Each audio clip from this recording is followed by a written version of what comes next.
je sais pas pourquoi je suis invité, qu'est-ce que je fais là, je sais pas quel est l'objectif de cette réunion, et je peux même pas m'y préparer. Si je peux pas m'y préparer, c'est-à-dire que personne peut s'y préparer. Ça veut dire que personne ne sait l'objectif, c'est-à-dire que personne ne sait pourquoi il est invité, donc ça veut dire que déjà les 15 premières minutes de la réunion, elles vont servir à rien.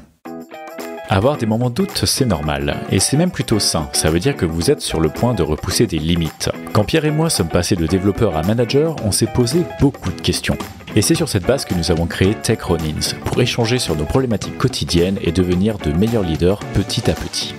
Toutes les 2 semaines, on vous propose du contenu sur le leadership technologique, sous forme de conversations, de débats ou d'interviews. Le contrat est simple, on vous emmène avec nous dans nos questionnements et on avance tous ensemble. D'ailleurs, si vous souhaitez aller plus loin avec nous, que ce soit sur une problématique de leadership, de management ou encore d'organisation, Pierre et moi proposons désormais de l'accompagnement personnalisé pour vous, vos équipes, vos leaders ou même pourquoi pas votre start-up. Si vous souhaitez emprunter nos cerveaux pour avancer plus vite, rendez-vous sur tech-ronins.fr pour convenir d'un premier échange. Je vous laisse maintenant avec votre épisode du jour. Bonne écoute! Alors aujourd'hui, un épisode un peu spécial, déjà parce que je suis tout seul, un épisode solo. Je vais vous parler de la prise de notes en réunion. Alors oui, c'est un sujet un peu bateau, mais bateau très bien, enfin il y a quand même beaucoup de gens qui font des trucs que j'ai du mal à comprendre. Donc finalement, est-ce que ce serait pas bien de refaire un petit point là-dessus ? En fait, ce qui m'emmène à parler de ça aujourd'hui, c'est parce que dans mon autre podcast qui s'appelle Relife, où on parle d'amélioration du quotidien au sens vraiment très large, qui est assez pratique pour trouver des sujets, j'ai parlé de Obsidian, où j'ai mentionné Obsidian une fois, et il y a un auditeur qui nous a gentiment envoyé une réponse en disant « Ah ouais, moi j'utilise Obsidian pour ci, ça, et notamment pour de la note de réunion. » Et moi, pendant tout ce temps-là, j'utilisais Notion pour mes notes de réunion, et c'est vrai que c'est pratique, c'est très bien, au moins il y a tout dans un même endroit et tout, j'ai l'habitude de l'éditeur avec le markdown et tout, mais c'était quand même assez linéaire et je me rendais compte, et surtout, je me suis rendu compte surtout grâce aux commentaires de cet auditeur, que mes notes devenaient mortes très rapidement. C'est-à-dire que je prends des notes, alors c'est bien, ça me permet de me garder éveillé pendant la réunion, ça me permet de revenir dessus de temps en temps si besoin, mais c'est quand même assez rare que j'ai besoin de revenir sur des notes, et surtout ça me permet pas de créer de valeur dans le sens où cet amas de notes, peut-être je vais revenir sur une note de la semaine dernière une fois de temps en temps, mais mes notes d'il y a 2 ans, clairement, elles sont mortes pour toujours, quoi. C'est vraiment des archives qui ne servent à rien, et en plus qui sont hyper difficiles à naviguer, c'est-à-dire que ok, on peut faire de la recherche full text dessus, etc. Mais voilà, il manque ce truc-là. Et du coup, cet auditeur-là disait que lui utilisait Obsidian pour ça. Alors Obsidian, on va y revenir après, mais avant ça, du coup, je voulais vous parler simplement de la prise de notes en réunion, qu'on revienne tous ensemble sur un ensemble de principes, et alors, je vous invite à me challenger en commentaire aussi, si vous n'êtes pas d'accord, comme ça on peut apprendre tous ensemble, mais moi je vais vous partager au moins mes principes. Alors, certains sont peut-être un petit peu jusqu'au boutiste, je vous l'accorde, enfin, ça a le mérite de fonctionner, dans mon cas, en tout cas, dans mon contexte, avec la culture de l'entreprise et le full télétravail, etc. Évidemment, avec tout le contexte que vous connaissez sûrement. Donc, une petite histoire, j'ai changé de PM récemment, donc de chef de projet, product manager. Je sais pas exactement comment on dit en français, finalement, product manager.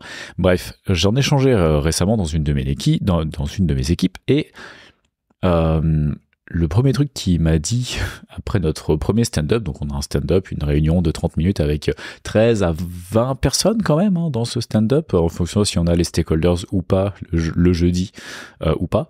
Bon, quand même un stand-up avec pas mal de gens, une trentaine de minutes qu'on a tendance à atteindre quand même assez régulièrement, les 30 minutes, pas après, ça arrive de finir un peu, bref, voilà, 30 minutes. Toujours est-il que mon PM, après quelques stand-up, quand même, après 2-3, il m'a passé un message, il m'a dit, mais c'est quand même impressionnant à la vitesse à laquelle tu partages tes notes.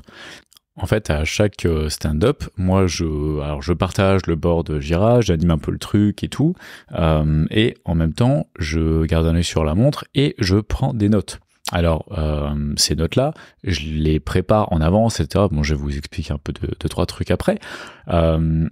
Toujours est-il que je prends des notes pendant qu'on fait la réunion et hop, dès le moment que je termine la réunion, je refais une passe, mais vraiment ça me prend peut-être 10 secondes sur les notes. C'est un beau paragraphe quand même. En général, on parle quand même de 5, 6, 7 sujets différents avec 2, 3 listes à puces en dessous pour chaque sujet. Et ensuite, tac, je copie, je colle ça dans Slack et boum, comme ça, tout le monde a accès à l'information. Tout le monde, ceux qui sont venus à la réunion, mais en particulier ceux qui ne sont pas venus à la réunion.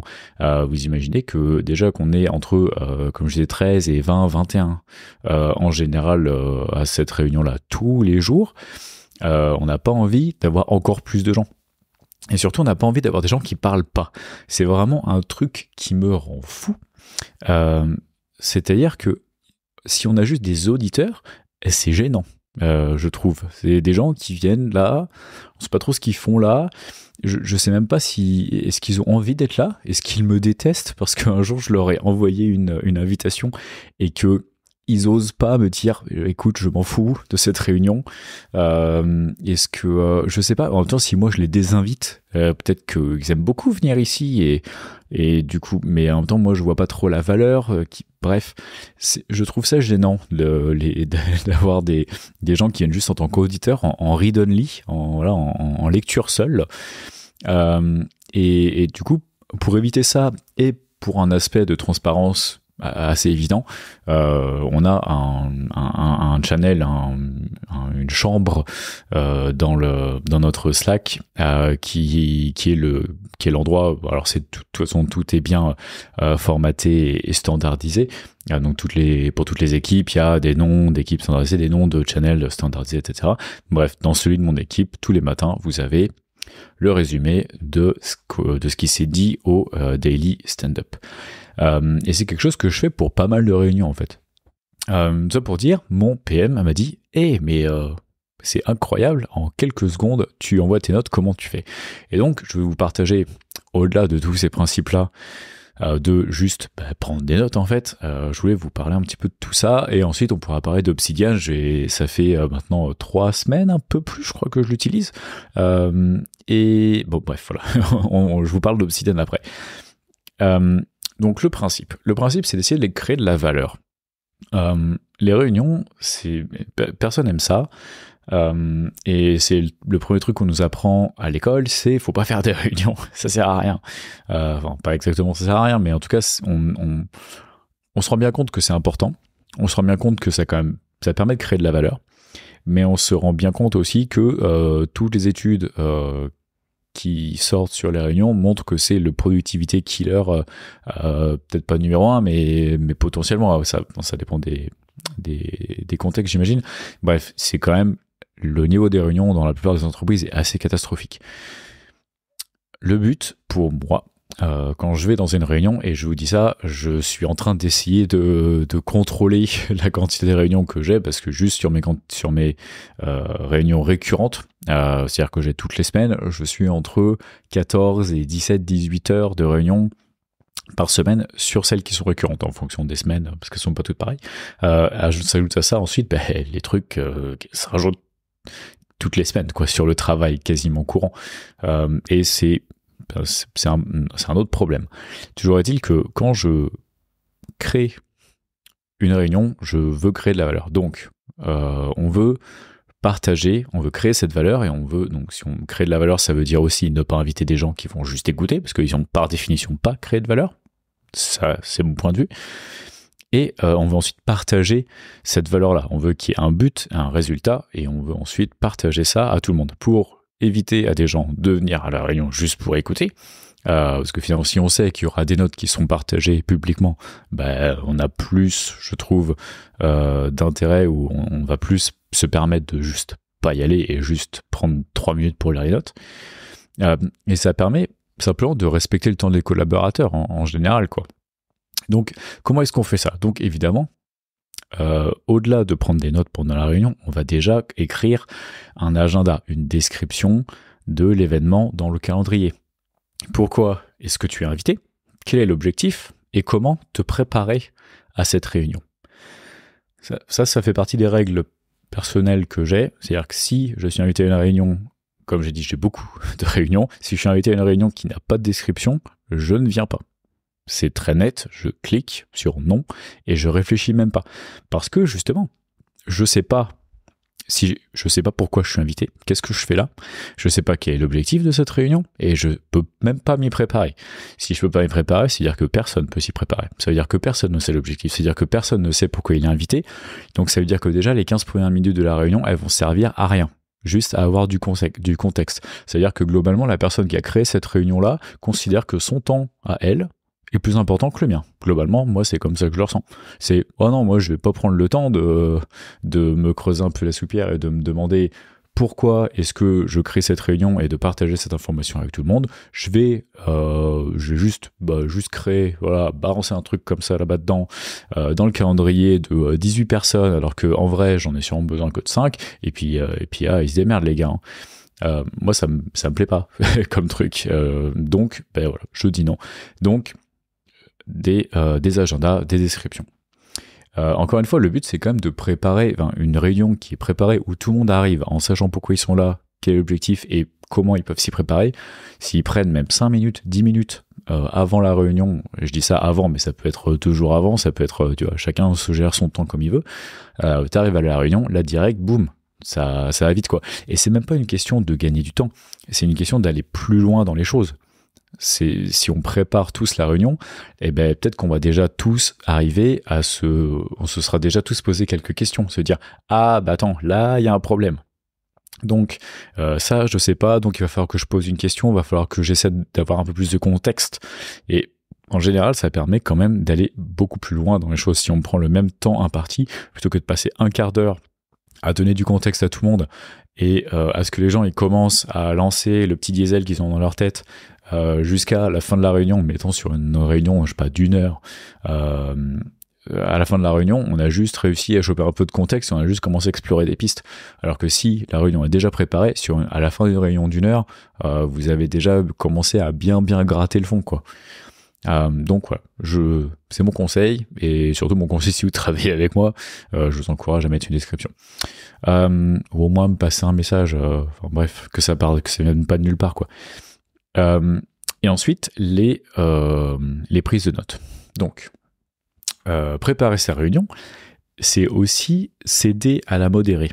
En général, la personne qui organise la réunion va aussi être la personne qui va la modérer, qui va la leader. Donc déjà, si vous préparez pas, si vous n'écrivez pas une description, vous ne prenez sûrement pas vous-même le temps de vous poser la question. Quel est l'objectif ? Dans quel contexte on est, quel est l'état final recherché, quelle est la météo de l'entreprise, du marché, du domaine, de peu importe en ce moment. Vous-même, vous n'êtes pas préparé. Et surtout, vous ne préparez pas vos notes. Alors peut-être que c'est quelqu'un d'autre qui va prendre des notes. En général, moi en tout cas c'est comme ça que je fais, c'est moi qui prends mes notes. Du coup, quand je prépare la réunion, je prépare non seulement la description, mais aussi je me prépare un petit template. Même si c'est quelques jours à l'avance, je me prépare déjà ma note et sur laquelle je vais pouvoir juste globalement mettre ce que j'ai mis en description, juste le formater un petit peu bien, avec déjà quelques listes à puces vides par-ci par-là, des petits points d'intérêt, des trucs à pas oublier, des questions que j'ai déjà en tête, que je vais poser aux gens, les mettre là, peut-être aussi les mettre dans la description, parce que ça arrive aussi que juste il y a une question et que la personne lit la description et dit ah non mais attends mais ça c'est pas compliqué, tiens voilà la réponse, hop, réunion annulée, terminée, j'ai eu la réponse. D'où l'importance de partager l'état final recherché. Bref, donc votre réunion, il y a une description, vous savez pourquoi vous y allez, les gens savent pourquoi ils y vont, et votre template est préparé, votre note de prise de notes est préparée, eh bien ça va le rendre facile à écrire pendant la réunion, ça va vous permettre de baisser votre charge mentale pendant la réunion parce qu'elle sera déjà assez élevée, à modérer, poser des questions, répondre, écouter les réponses, les prendre en note, faire tout ça en même temps, ça va vous demander une charge de travail qui est assez considérable, une charge mentale assez considérable, donc c'est important de commencer à s'éviter un maximum de friction. Et sur cette note, vous avez peut-être un template, un modèle que vous réutilisez souvent. En particulier, moi j'ai toujours un template, que ce soit peu importe l'outil de prise de notes, il y a souvent moyen d'utiliser des modèles qui sont préfabriqués, où vous aurez une petite place pour le titre qui sera déjà un peu en gras, avec la date du jour qui va se mettre automatiquement, une petite liste à puces, une liste de participants, une liste d'actions, ces choses-là, bah, c'est assez facile de faire un template et d'avoir déjà tout là. Ça, vous pouvez le préparer en avance, à part les actions évidemment et puis le contenu. Et voilà, et ensuite, bah, vous avez juste, vous sortez de la réunion, bim, copier, Slack, coller, terminé. Ou alors vous le mettez dans, peu importe, dans votre outil préféré de partage, dans Google Drive ou ce que vous voulez. Bref, donc ça c'était sur le comment et le pourquoi. Maintenant, je voulais vous faire un petit retour d'expérience sur Obsidian parce que j'en entends de plus en plus parler, ça fait déjà pas mal de temps que j'en entends parler. Donc je me suis dit, sois pas con, essaye. Donc je me suis dit, allez, pour Relife et puis pour moi-même, hein, c'est une façon de continuer à être un peu créatif, challenger un petit peu ces outils. Je me suis dit, vas-y, tu télécharges Obsidian, tu réfléchis pas, et tu l'utilises pendant 2 semaines, et puis à la fin des 2 semaines, je verrai si je veux continuer à utiliser, je continue à utiliser, si je veux pas l'utiliser, je retourne sur autre chose, mais au moins je pourrais revenir à autre chose avec du savoir, peut-être des contextes, des concepts un peu différents, etc. Et donc, à vrai dire, après 2 semaines, j'étais toujours pas exactement convaincu. Mais c'est peut-être un peu par flemme ou juste, je sais pas, j'ai commencé quand même à m'y habituer pendant 2 semaines et je me suis dit, allez, vas-y, je re-signe pour une semaine, une 3e semaine, et puis plus ça va, plus je vois. Alors oui, il y a des trucs qui me saoulent un peu, mais plus je commence à trouver mes petits un peu. Donc écoutez, je pense que je vais continuer à utiliser Obsidian au moins pour la prise de notes, cette prise de notes là spécifiquement quoi. Mais c'est vrai que je me retrouve du coup avec des notes qui sont plus qui sont toujours dans bref, c'est pas le sujet. Obsidian, qu'est-ce que c'est? Obsidian, c'est un outil de prise de notes. Il se décrivent eux-mêmes. The writing app that adapts to the way you think. L'application de prise de notes qui s'adapte à la façon dont vous pensez. Et donc, ça va vous... Déjà là, vous avez une idée, c'est une application qui est très très versatile. C'est-à-dire qu'elle est basée sur les fichiers, voilà, ça niaise pas. Tout est en Markdown, donc un espèce de format, ça vous permet de faire du formatting assez rapidement et de le partager relativement facilement, quoique on pourra en parler, on pourra en débattre dans le cas de Obsidian particulièrement, mais c'est basé sur des fichiers, vous avez des templates, c'est des fichiers, il n'y a pas de... c'est relativement simple, en tout cas en apparence c'est relativement simple, des fichiers, peut-être vous avez un petit système de tags, mais voilà, avec du Markdown, donc on se focalise sur le contenu plus que le formatage. On a un peu de formatage, liste à puces, machin, des petits titres par-ci par-là. Mais la killer feature un peu de Obsidian, c'est les liens. C'est-à-dire que tout est fait pour que vous reliez les notes ensemble. Et c'est assez intéressant. Alors pour relier une note ensemble, c'est très simple. C'est crochet, ouvrez, crochet ouvrant, je sais plus où c'est sur le clavier français, crochet ouvrant, vous en mettez 2, vous écrivez ce que vous voulez, et vous fermez, et pouf, ça crée un lien. Ça crée un lien et ça crée une page. Mais cette page-là, elle n'est pas forcément créée. C'est-à-dire que si vous voulez la créer, vous cliquez dessus, boum, ça crée une page avec le titre, avec ce titre-là. Mais si vous voulez pas la créer, rien ne vous empêche de quand même lier d'autres trucs à ça. Je vous donne un exemple. Je parle avec Alfred au boulot et du coup je prends des notes de réunion avec lui pour marquer juste ce dont on parle, et du coup en haut de la page je peux marquer crochet crochet Alfred, crochet crochet fermant, et du coup ça va créer un lien vers Alfred. Donc il y aura ma note de réunion pour cette réunion là et Alfred, et mettons la réunion d'après, je parle avec mon boss et il me dit ah tiens Alfred il a une bonne idée machin blablabla. Moi dans mes notes de cette seconde réunion je vais marquer hop Alfred ta. Et du coup là quand je vais ouvrir les crochets et que je vais taper ALF, et Obsidian il va me dire tu cherches Alfred, c'est ce lien là que tu veux. Et du coup je dis ah oui, boum, et là du coup il y a toujours Alfred dans le logiciel, c'est toujours pas une notion qui est définie, mais c'est une notion. C'est-à-dire qu'il y a une page vide qui représente Alfred, et 2 notes de réunion qui ne sont pas vides, qui ont du contenu. Et du coup, ces 2 notes-là sont reliées, toutes les 2, pas directement, mais indirectement, via Alfred. Donc, en fait, tous les liens sont bidirectionnels, c'est-à-dire qu'on peut, sur chaque note, on peut très facilement avoir accès aux liens qui sont dans cette note et qui vont vers d'autres pages. Et on peut avoir accès à tous les backlinks, c'est-à-dire qu'on peut avoir accès à toutes les pages qui sont liées, enfin qui référencent, qui lient la page courante. Donc ça permet, si vous êtes un peu dans l'IT, ça permet de faire un graphe évidemment. Donc ça permet de tout relier ensemble. Et donc après, à vous de décider ce que vous voulez lier ensemble. Moi, c'est pour ça que je voulais jouer un peu avec comme ça, sans trop me poser de questions, pour voir un peu, explorer, voir si ça a du sens ou pas, qu'est-ce qui a du sens d'être lié ou pas, etc. Si vous cherchez un petit peu sur Internet, il y a des tonnes de méthodes et tout, chacun il va un peu de son... Il y a 3-4 méthodes de base, mais qui sont pas forcément toutes les mêmes, qui sont pas toutes forcément compatibles. Mais il y a tout un tas de petites méthodes qui existent. J'en ai essayé quelques-unes, j'ai pas encore trouvé ma préférée pour être totalement honnête. Mais voilà, ça va permettre de relier un peu tous les sujets récurrents. Et ce qui est cool, c'est que si on revient à mon exemple de tout début du stand-up le matin, ben le stand-up le matin, c'est une réunion dont je la prépare, même si je la prépare 5 minutes avant, au moins elle est préparée. Donc je la crée, j'ai un template déjà avec le mission statement, la date d'aujourd'hui, etc. Voilà, comme ça, un raccourci clavier, 2 lettres sur le clavier, bim, la note elle est créée pour la journée avec déjà tout ce qu'il faut. Et ensuite, j'ouvre mon petit peu mon board Jira, je me dis ok, il faut qu'on parle de quoi déjà. Alors peut-être que la veille, il y a mon PM qui m'a dit un truc, et je me suis dit ah ouais, ça il faut que j'en parle avec les développeurs demain, donc j'ai déjà fabriqué la note déjà la veille, peut-être, peut-être pas. Tu vois, en général, bah, j'ouvre Jira, je me dis ok, bon, voilà, il faut qu'on parle de ci, il faut qu'on parle de ça, voilà. Et du coup, là, déjà, Obsidian a vachement de sens parce que la plupart des sujets, en fait, moi je me suis mis au moins une règle, c'est que quand on parle d'une feature, d'une fonctionnalité, je vais lui créer une page dans Obsidian.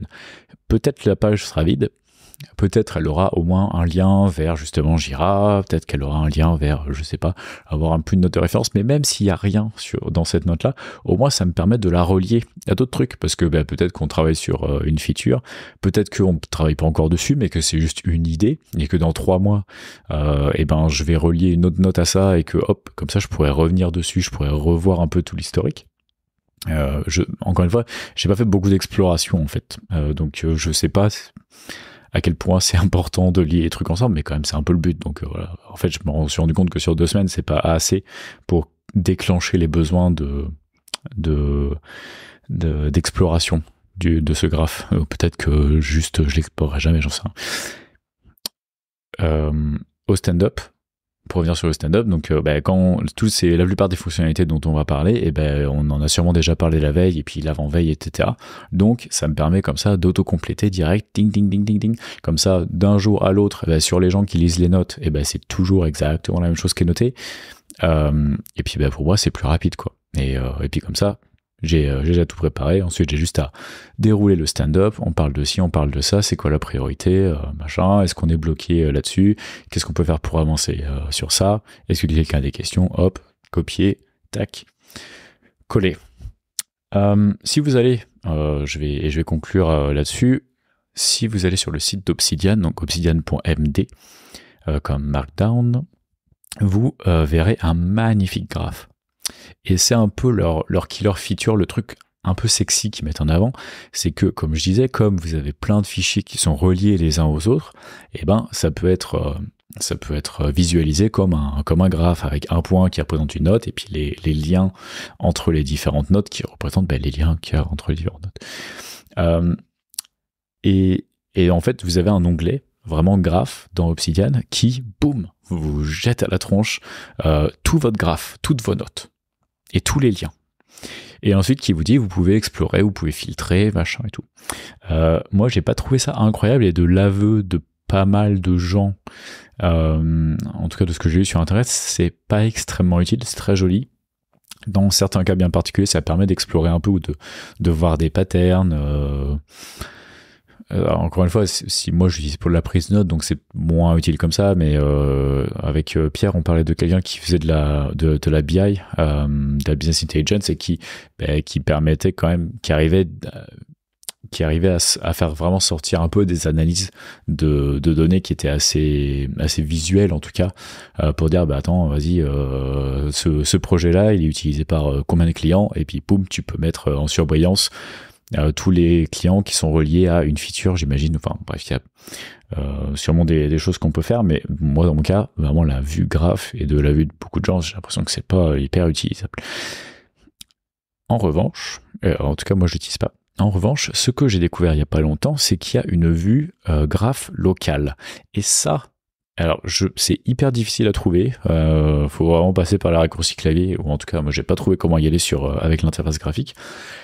Mais une fois qu'on a trouvé ça, déjà ça a beaucoup plus de sens. C'est-à-dire que vous êtes sur une note et vous pouvez, en un raccourci clavier, afficher le graphe local. Donc vous aurez votre note au centre et toutes les notes qui sont à une profondeur de 1 de votre note. Donc en gros, toutes les notes qui sont reliées à votre note.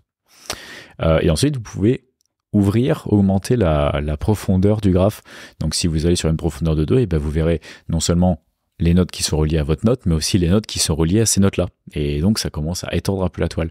Et au moins, juste comme ça, même avec une profondeur de 1, vous avez un graphe qui est relativement lisible, finalement. C'est un graphe en étoile. Et vous pouvez comme ça assez rapidement aller naviguer, parce qu'ensuite si vous cliquez sur une autre note, et pouf, ça va vous ouvrir cette note là, ça va mettre à jour le graphe local avec cette note là au centre et ces notes enfants autour, et ainsi de suite, et ainsi de suite, et ainsi de suite. Et en fait comme ça on peut vite aller remonter d'une idée à l'autre, d'une discussion à l'autre, et comme ça, je l'espère, rendre ces notes de réunion un peu plus vivantes. Je vais m'arrêter là.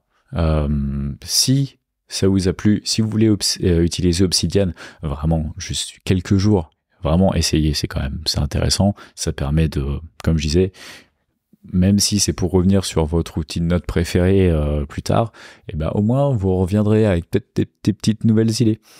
On sait pas. Bref, donc mettez des descriptions dans les événements que vous créez dans le calendrier des gens. Prenez des notes, préparez votre prise de notes avant, et ensuite partagez ces notes-là avec Obsidian ou pas. Sur ce, prenez soin de vous, prenez soin de vos équipes, et à la prochaine dans Tech Run-ins.